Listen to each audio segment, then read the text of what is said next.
Vidas de Fuego. Un programa que ilumina el camino hacia la espiritualidad y la pasión por la fe. Acompaña a Fray José Estevas mientras nos guía a través de las vidas inspiradoras de santos y figuras espirituales, descubriendo el fuego que arde en sus corazones. Exploraremos cómo la apasionante vida de diversos personajes de la Biblia ha impactado en la historia de la fe y cómo su ejemplo puede encender nuestra propia llama. No te pierdas Vidas de Fuego en Santa Mónica Radio y TV Digital. Descubre cómo el fuego de la fe puede iluminar tu camino.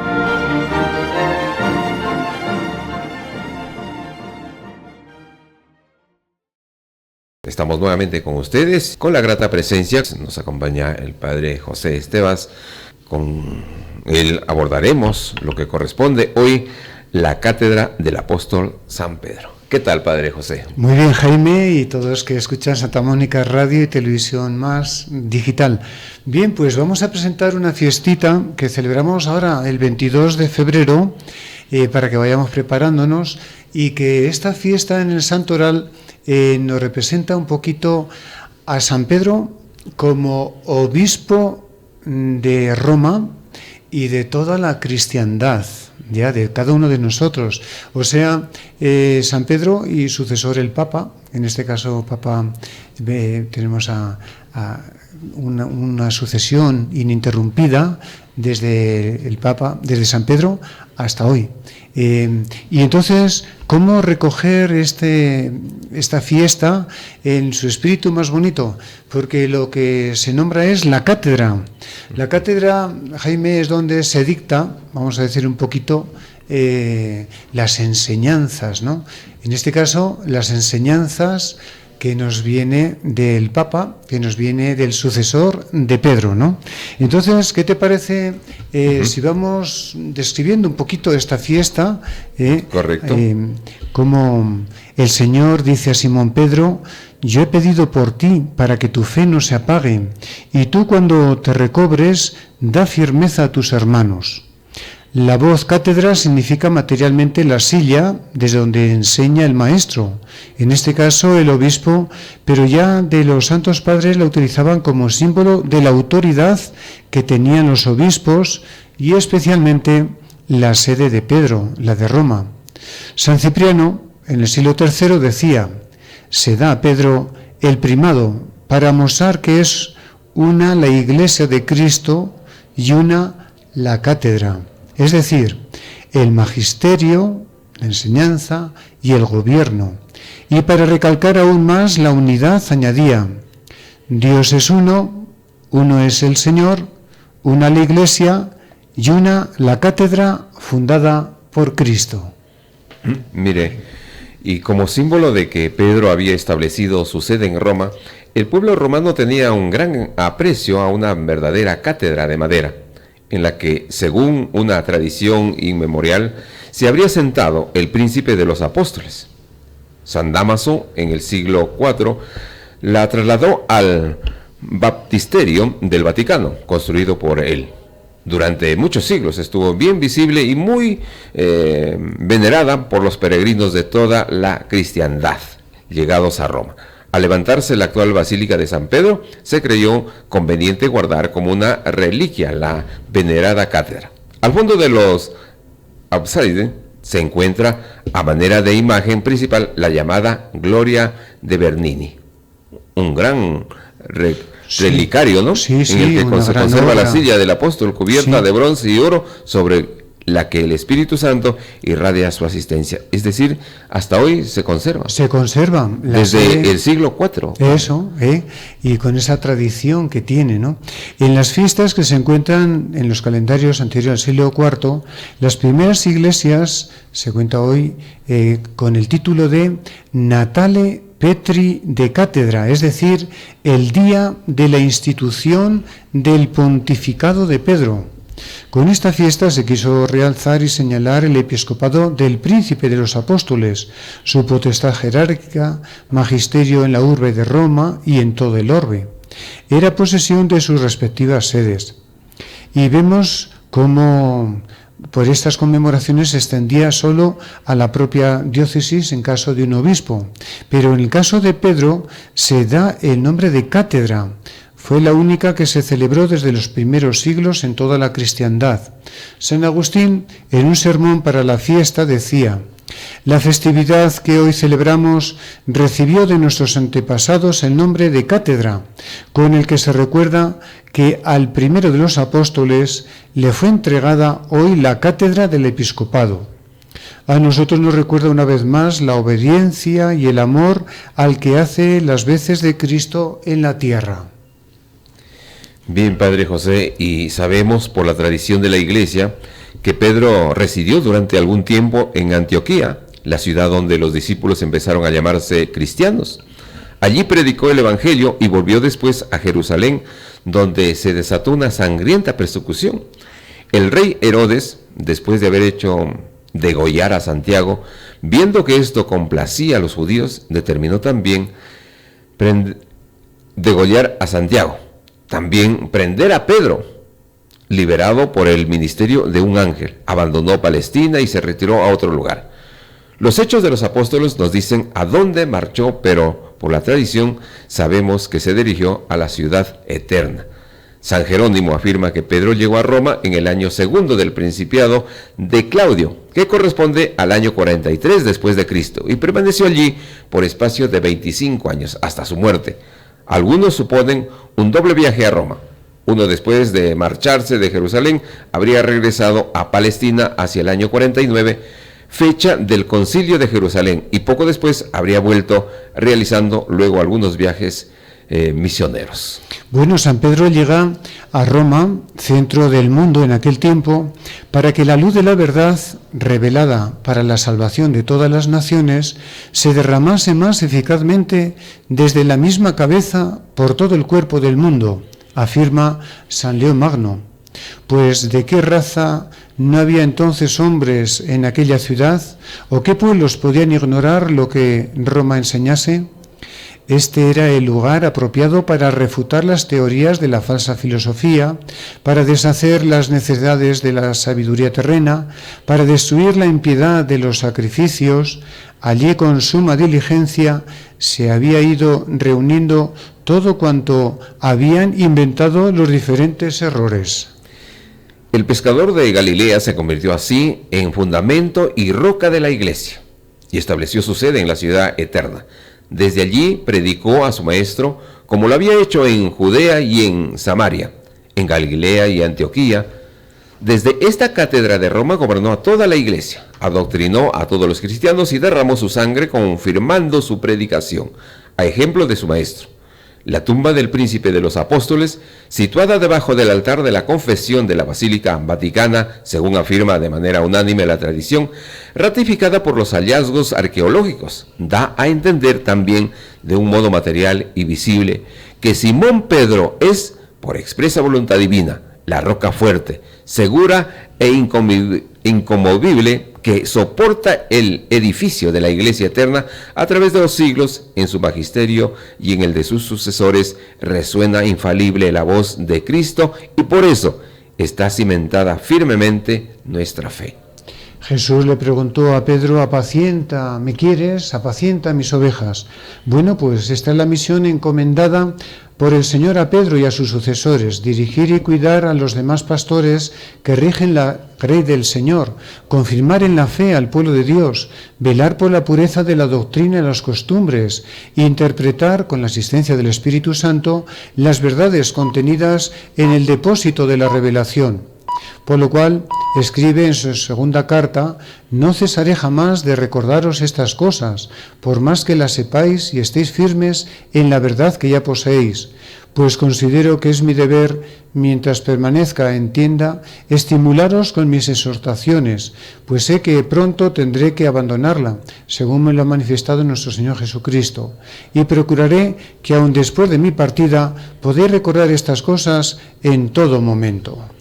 Nos ofrece una oportunidad más para manifestar nuestra filial adhesión a las enseñanzas del Santo Padre, a su magisterio, y para examinar el interés que ponemos en conocerlas y llevarlas a la práctica.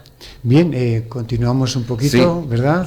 Porque vamos a seguir dando explicaciones bonitas de este tema. La cátedra de San Pedro. Conversando con el padre José Estevas, Agustino Recoleto, por supuesto, que nos acompaña, y cómo nos explica y cómo se da a entender sobre la cátedra de Roma.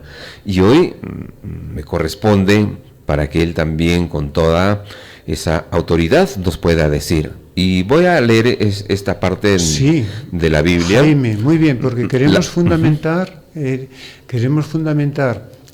esta tarea magisterial de ser cátedra, lugar de enseñanza de Pedro y sus sucesores, hoy el Papa Francisco, cómo, vamos a decir, está fundamentada en Cristo.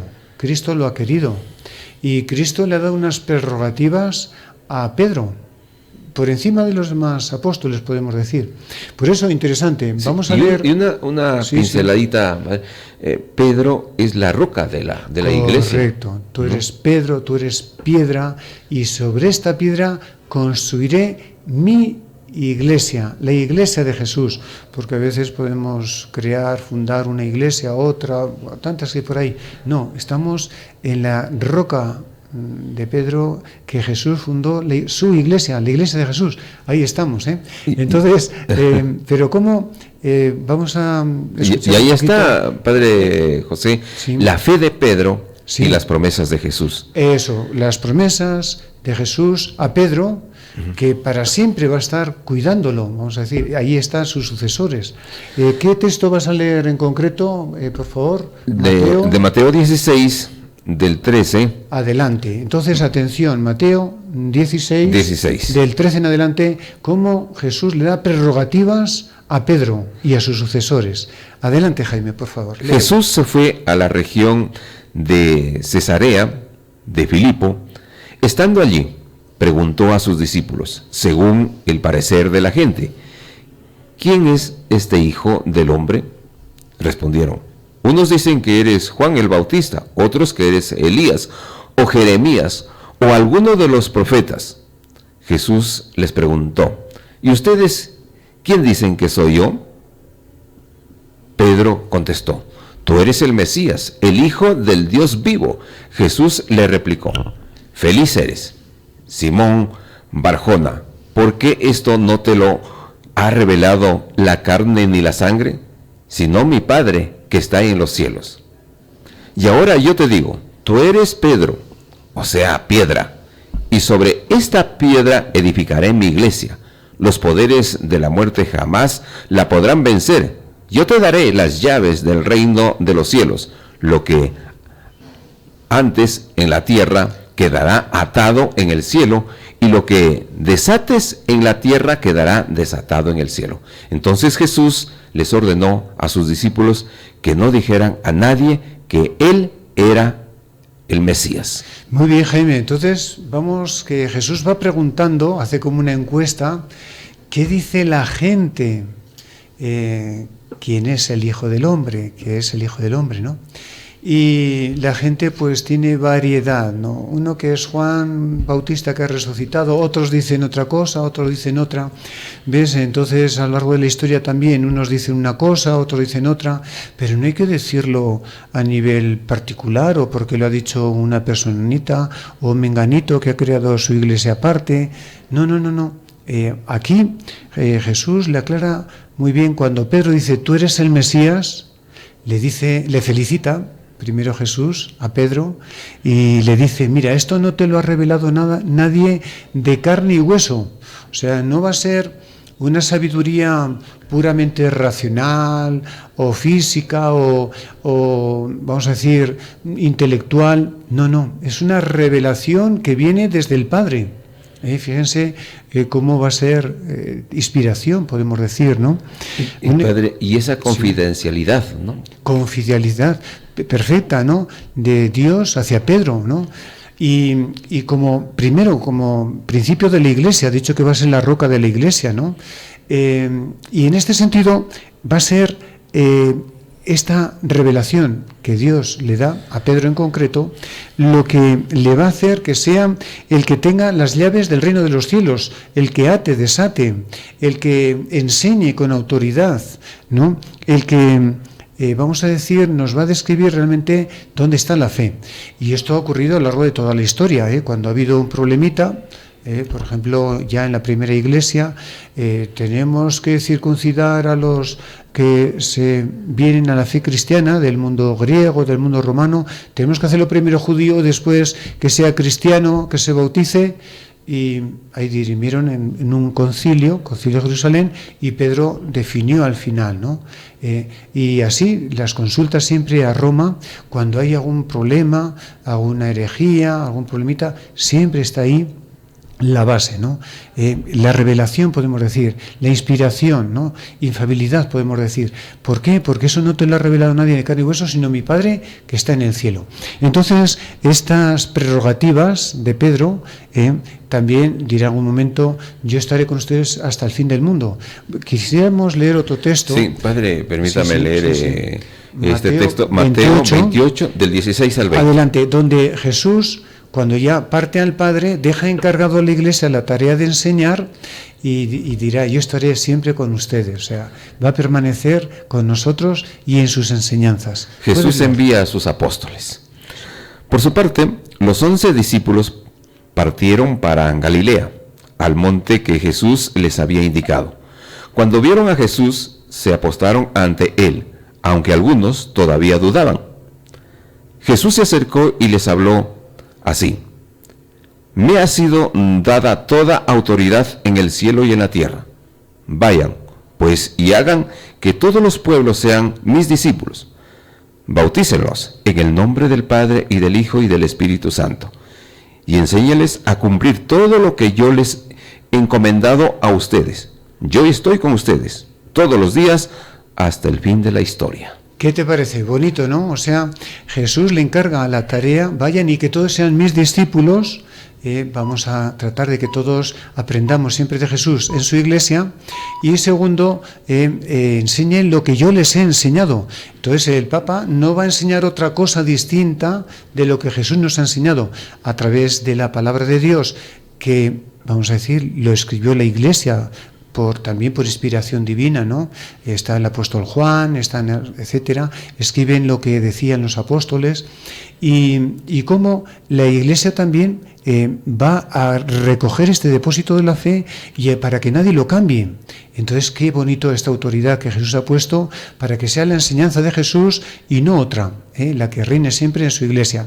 Y por último, el último dato que queríamos leer es como cuando un apóstol fallece, entonces buscan, también con la ayuda de Dios, uno que lo sustituya. Así ocurrió con el apóstol Judas y se fue sucedido por Matías. Y así la sucesión en la Iglesia acontecerá. Después de Pedro vendrán todos los papas, hasta hoy el Papa Francisco. Escuchemos este concepto de sucesión, que va a permanecer todas estas prerrogativas de Pedro en sus sucesores. Bien, está tomado de Hechos de los Apóstoles. De Hechos de los Apóstoles del 1. Eso, capítulo 1.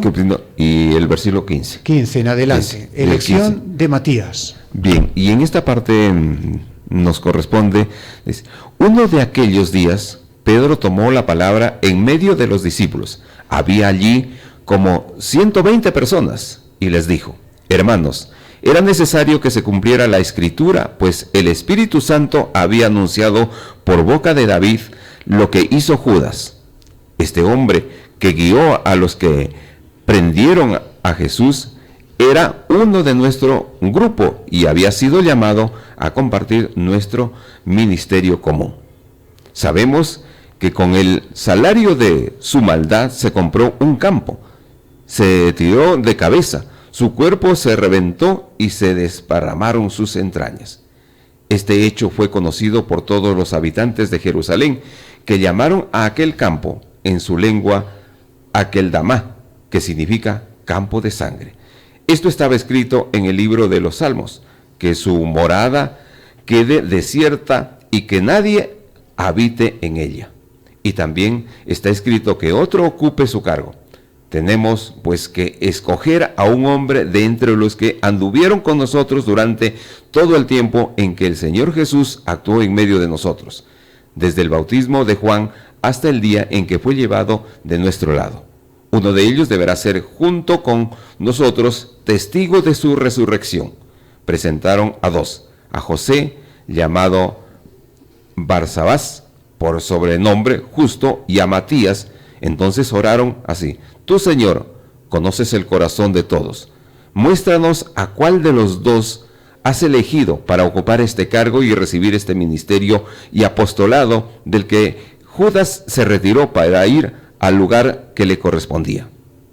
Echaron suertes entre ellos y le tocó a Matías, que fue agregado a los 11 apóstoles. Eso, fue agregado a los 11 apóstoles. Tenemos ya la sucesión y con todo lo que Jesús les ha encargado al apóstol Pedro, a los demás apóstoles, que enseñaran la verdad, lo que Jesús nos ha enseñado.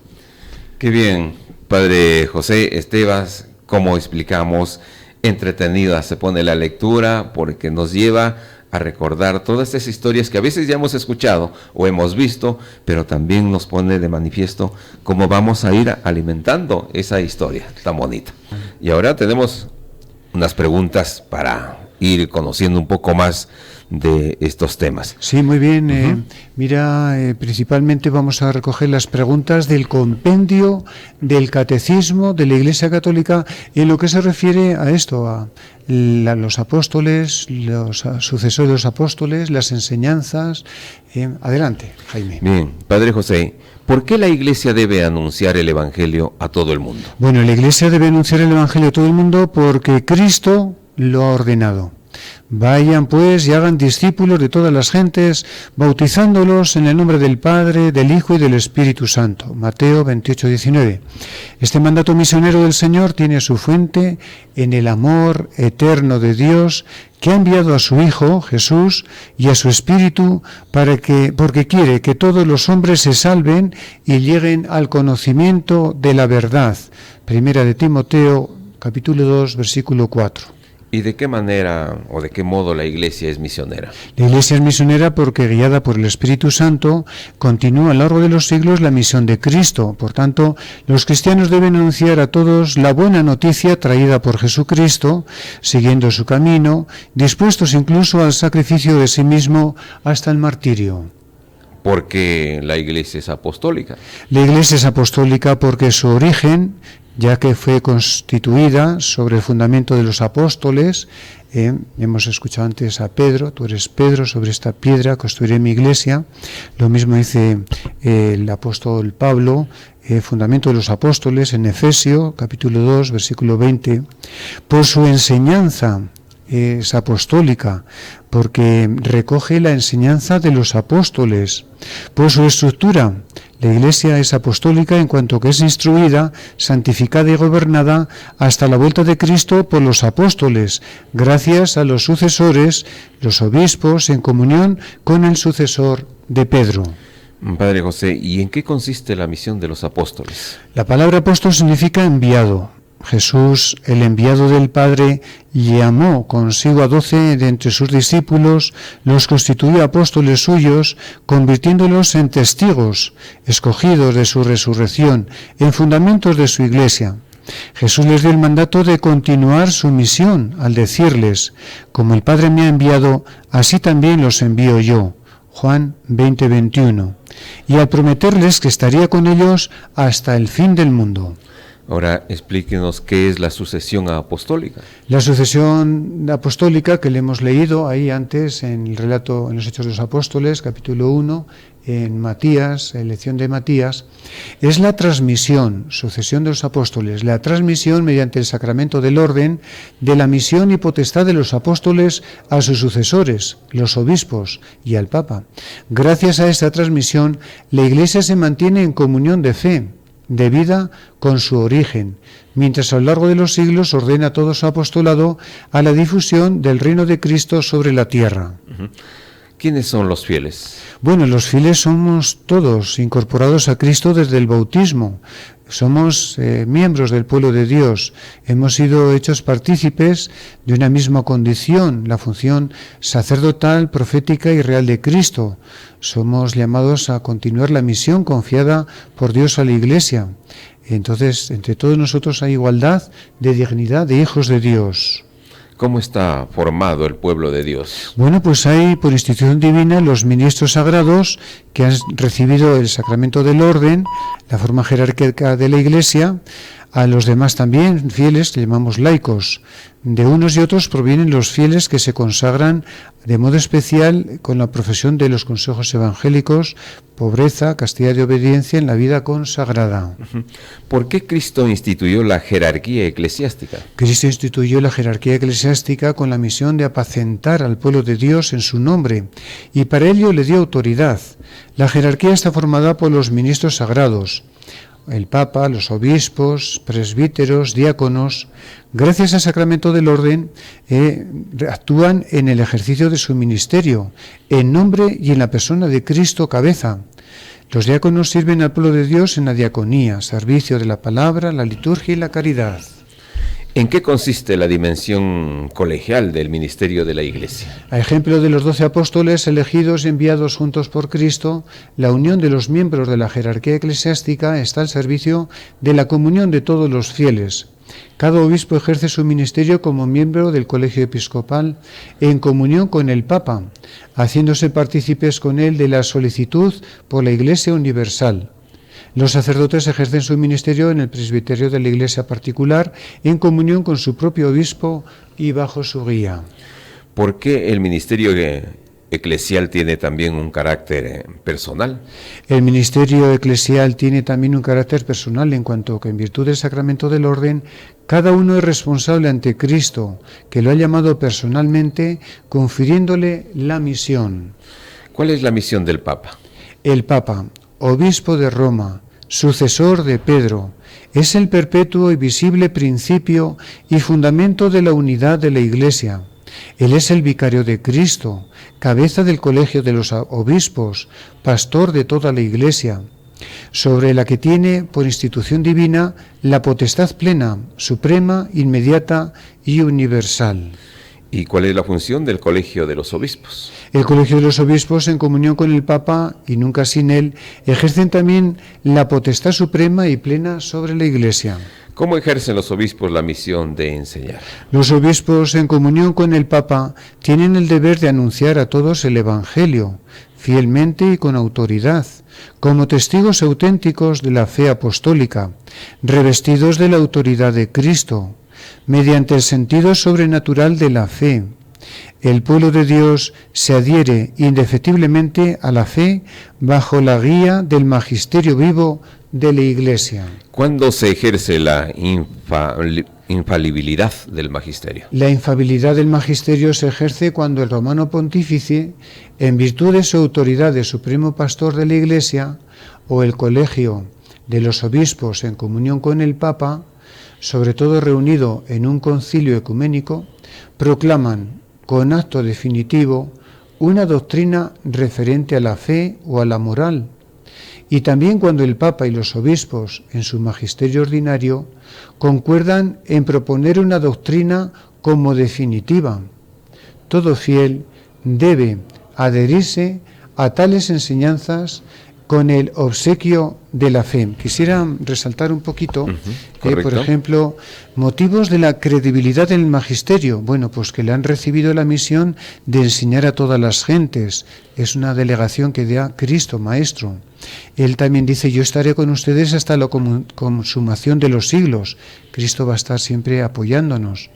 Y por el desempeño de Cristo en los apóstoles bajo el Espíritu Santo, podemos decir. Entonces, esta indefectibilidad de la Iglesia es que no desaparecerá a lo largo de la historia, que seguirá extendiéndose tal como Cristo lo ha querido, sin sufrir cambios sustanciales, que se mantendrá fiel a Cristo, porque en Cristo descansa esta promesa, y porque la totalidad de los fieles, animados por el Espíritu Santo, lo viven así, ¿no? Esta Esta enseñanza del Papa puede ser en documentos pontificios, como por ejemplo cartas encíclicas dirigido del Papa a los obispos sobre temas importantes, encíclicas para dar instrucciones, constituciones apostólicas.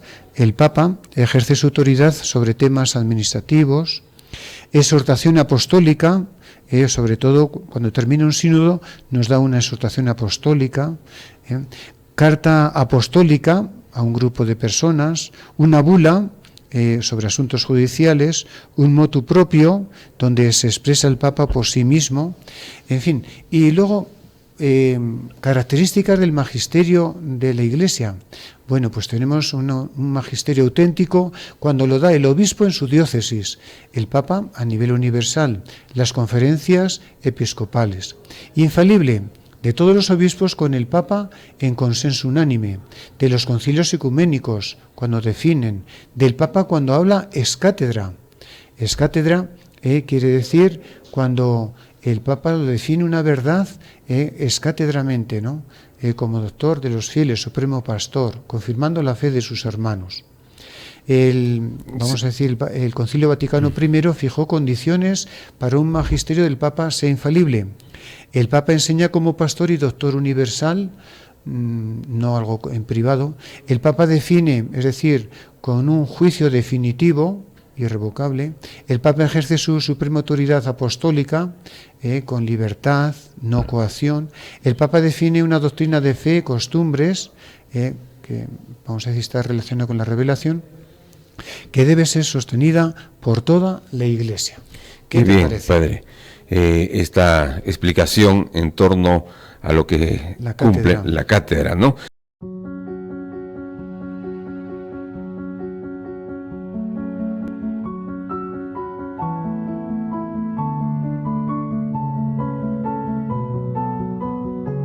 La fiesta de la cátedra de Pedro se remonta al siglo IV como un homenaje al primado de Pedro, apóstol elegido por Cristo para ser el Papa, la roca sobre la cual había de edificar su iglesia. Celebramos en ella la potestad que Cristo ha conferido a Pedro, a quien le da las llaves del cielo y a quien elige como guardián de los misterios de fe contenidos en la iglesia, sacramento de Cristo. Recordamos lo que el Papa San Juan Pablo II dice acerca de esta fiesta.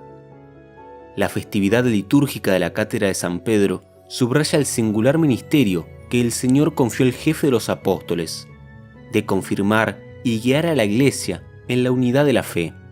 En esto consiste el Ministerium Petrinum, ese servicio peculiar que el obispo de Roma está llamado a rendir a todo el pueblo cristiano, misión indispensable que no se basa en prerrogativas humanas, sino en Cristo mismo, como piedra angular de la comunidad eclesial. La liturgia celebra hoy la fiesta de la Cátedra de San Pedro.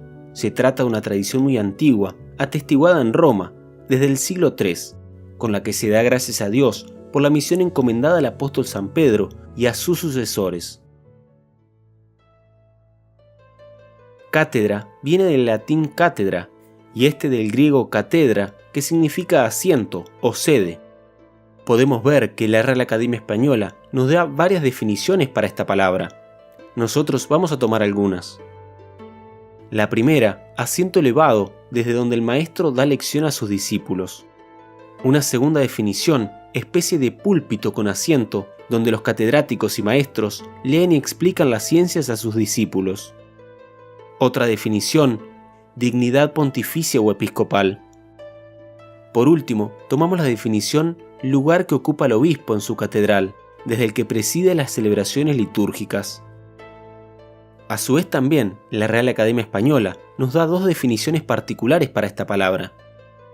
Cátedra de San Pedro, que la define como papado, dignidad de papa, y Cátedra del Espíritu Santo, como púlpito, plataforma elevada para predicar. Terminando con la definición, podemos decir que es la sede fija del obispo, puesta en la iglesia madre de una diócesis, que por eso se llama catedral y es el símbolo de la autoridad del obispo y la enseñanza evangélica que como sucesor de los apóstoles está llamado a conservar y transmitir a la comunidad cristiana. Podemos decir entonces que la primera sede o cátedra de la iglesia fue el cenáculo. donde Jesús reunió a sus discípulos para la última cena y donde recibieron con la Virgen María el don del Espíritu Santo.